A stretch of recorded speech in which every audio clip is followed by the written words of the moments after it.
For the month of July, I received a month-long writing residency at Mount Sequoyah, 32-acre community space minutes from downtown Fayetteville, Arkansas, from the lovely folks at Open Mouth Literary Center, a local nonprofit reading series I love and was once social media director for.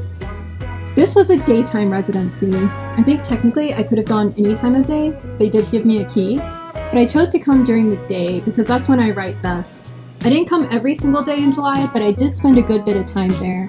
And I did accomplish everything I set out to do, which is incredibly exciting. I thought it might be useful to share what I learned in the process and everything that helped me succeed.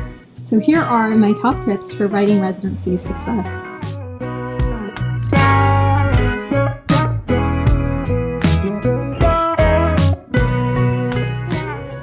Number 1, plan out in as much detail as possible exactly what you'll do, but keep it flexible. I think it helps a lot to set a goal at the beginning of the residency for exactly what you hope to accomplish by the end. I think it's totally fine to plan just a little bit more than you feel capable of actually doing, just to push yourself. I also think it's important to readjust and revise your plan based on where your project takes you. Initially, my goal for the residency was to complete the next full rewrite of my novel. And so initially, I planned to just rewrite and refine the whole thing. Before I could do that, I had to assess the plot. However, in assessing the plot, I realized that I would need to do just a little bit more work, adding some new connective tissue. So I did still rewrite the whole thing, but as I rewrote, I also noted places I'd have to insert brand new scenes. And I plan to spend my final week at the residency writing and refining those new scenes before sending the whole thing to my first reader at the end of the month. Number 2, bring snacks that aren't just coffee and water. I'm really great at making excuses for not getting work done. What I discovered after the first few days was that I would often stop working if I got hungry, and I started using being hungry as an excuse to stop working. My time management improved significantly when I started bringing a snack. Number 3, be prepared for spotty internet. I did have Wi-Fi at the residency, but it went out quite a bit, to the point that it would have been super frustrating if I needed to actually use it and wasn't just using it to browse while I procrastinated on the writing. On that note, number 4, don't just bring your computer, bring a notebook too. I know people have different preferences for what they use to write, and usually I'm all about typing, but I've always found handwriting in journals to be more immersive, and so I forced myself to spend some time in my journal during my last week to fully benefit from the environment and the experience, and hopefully make those new scenes feel more immersive.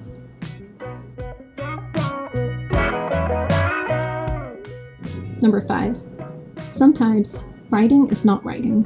I really enjoyed exploring this space and getting to know it a little better.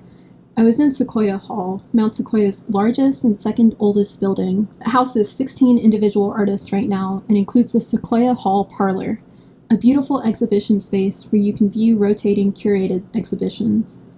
In July, Mount Sequoyah was having their annual Chamber Music on the Mountain Festival. I was really excited to attend a concert by my good friend Amos Cochran, who is an absolutely incredible Emmy-nominated composer. And in my room, I was fortunate enough to have a very large library at my disposal. I didn't read anything from it. It was just nice to know that the words were there. I also really enjoyed staring out the window and walking the grounds. On that note, number 6, know the area and the environment. This was a local residency for me, so I was pretty accustomed to the space. I've gone to countless events at Mount Sequoyah in the past, including my own graduation reading in 2022, but attending events in a space is not the same thing as spending hours writing there, especially in the summer, so just be mindful of that. If your residency is at a location that may be comprised of summer camps and children, make sure you bring noise-canceling headphones. That didn't happen often, but it did happen. They were right outside my window, playing a game of some kind and making it impossible to focus, and it just so happened to be the days that I left my headphones at home. That's generally how it works, isn't it? Other considerations, it was incredibly hot every time I was there, like much of America, I think, in July, and I felt like I was surrounded by bugs the whole time. Fortunately, there's a tower fan in the room. I've never been more grateful for a tower fan. And my novel actually takes place in the summer and does incorporate some very spooky depictions of bugs, so it did all work out in the end. Finally, if you're planning on doing any walking or exploring during your summer residency, bring comfortable shoes. particularly if there's a chance you may have to run from a bear family. I don't think you're actually supposed to run from bears. Please look that up before you go. Also, I didn't encounter any bears during my stay. I did see quite a few deer.